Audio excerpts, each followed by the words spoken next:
the Senate Intelligence Committee formally and publicly supporting the intelligence community's findings about Russian election interference, despite the president's well-documented doubts and tweet after tweet after tweet. Let's bring in CNN Justice correspondent Evan Perez. Evan, the Republican chairman of the committee, unlike what we saw over in the House, the Senate Republican Intelligence Committee chairman backing these findings from the intelligence community. That's right, Jim. This is a bipartisan finding from the Senate Intelligence Committee, and it says that the intelligence community assessment back in 2016, at the end of 2016, and it was published in early 2017, that it is sound work that was done by the intelligence community, that not only were the Russians responsible for meddling in the 2016 election, but that they had a preference for Donald Trump, and they were trying to hurt Hillary Clinton. And that's what the assessment of the intelligence community was.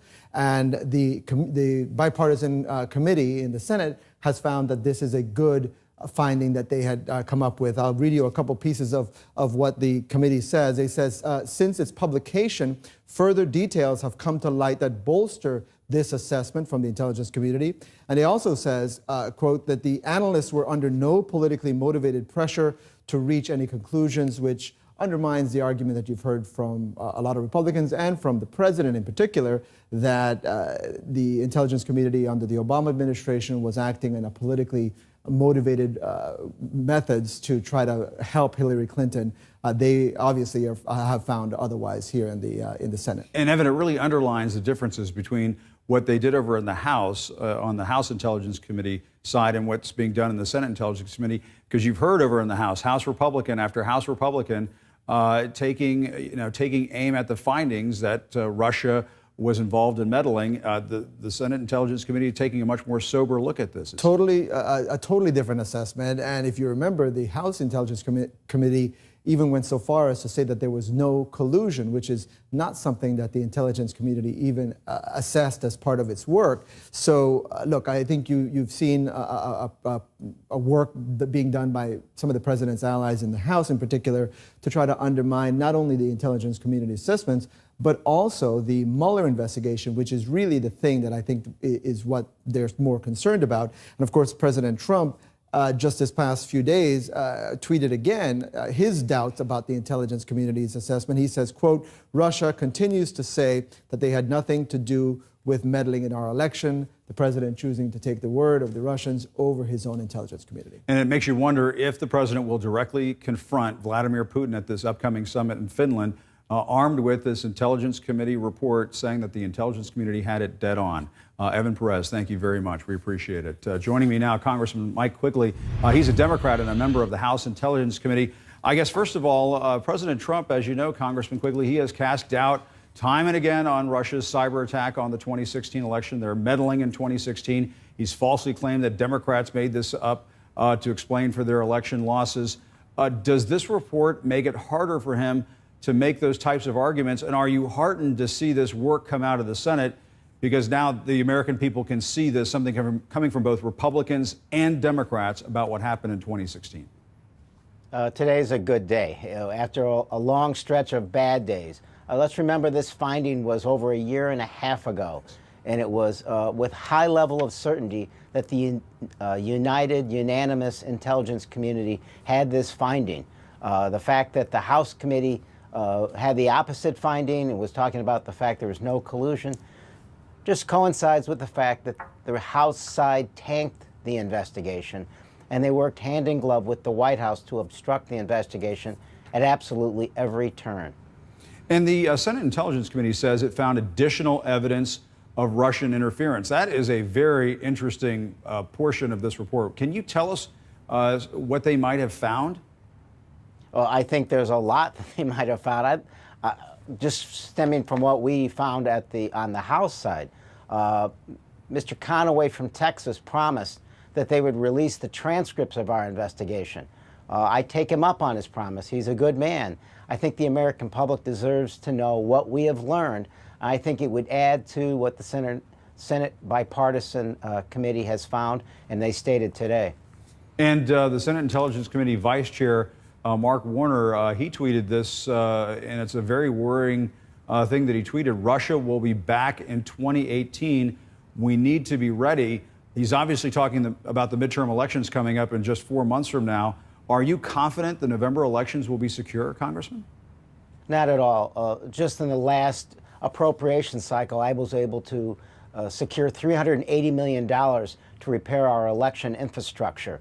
That amount has been zeroed out for 2019 as the primaries come to their conclusions and we head for the general election. The State Department was given money, appropriated money, to fight Russian meddling. They admitted in front of the Senate committee that they have spent none of that money. The fact that the President of the United States continues to call this a witch hunt and a hoax gives no one in these other states that are not prepared any incentive to move forward. We have 13 states that have no paper record in their election equipment. So we wouldn't even know, we couldn't even go back after the fact to find out what the Russians did. And so this could happen again, Congressman. This could happen again. Most of our election equipment is so old, anti-cyber attacking software wouldn't even work on it. We need to change this. We need to be prepared. And President Trump has repeatedly expressed his anger, Congressman, that Attorney General Jeff Sessions recused himself from the Russia investigation. You're probably hearing some of our new reporting from Caitlin Collins about Scott Pruitt's request to replace Sessions. If the president were to do that, would that mean the end of the Russia investigation? You do get this sense from Scott Pruitt that he does like to ingratiate himself with the president. Look, he's done exactly what the president has told him to do at the EPA. You imagine the scenario here. He goes there with the singular notion of ending this investigation. To do that, I imagine he'd have to fire Mr. Rosenstein, who would bring in someone else who would fire Mueller. I can't see any other reason he would do this. Come to the rescue of the President of the United States under attack. When these Senate Republicans came out with this report today, that was a great first step. What they need to do now is to protect the Mueller investigation, because this is additional evidence of the White House plan to end it. And do you think anyone could get confirmed to replace Jeff Sessions? Because obviously if Jeff Sessions were to leave the scene, that would be a huge firestorm here in Washington. I would imagine you have some Republicans who would be balking at replacing Jeff Sessions because they would essentially see an effort to undermine the Russia investigation. Could anyone get confirmed to replace the Attorney General? I imagine someone could get confirmed. I would also imagine that they would have to make a commitment to not disturb this investigation. I don't think that's what they have in mind. So it's time for profiles and courage. It's time for other Republicans to step up. Let this investigation take its course. And let me ask you this. Devin Nunes, the chairman of your committee, is still aiming to get documents and testimony on how the Justice Department handled the Clinton investigation and the Russia investigation. Do you think he is doing the president's bidding? I think he's been doing the president's bidding since day one, when he went to the White House with his midnight excursion, when he went along with the White House gag order that witnesses don't have to answer questions, when he agreed not to subpoena key witnesses and documents, when he put together the Nunes memo, which basically put our national security at risk. The intel community and the Justice Department was extremely concerned with the recklessness with of the information that was in that report. So this is absolutely no surprise. It's a continuation of the chairman's effort to help the president politically and legally, and in no way help the American public find out exactly what the Russians did and how to prevent it in the future. And as you probably heard, Congressman, there are these very disturbing allegations about Congressman Jim Jordan, that when he was a wrestling coach at Ohio State University, that he turned a blind eye to sexual abuse by a doctor there. Obviously, we have to underline these are accusations, these are allegations, they have been proven. The Congressman's office has put out a statement saying that he did not do that.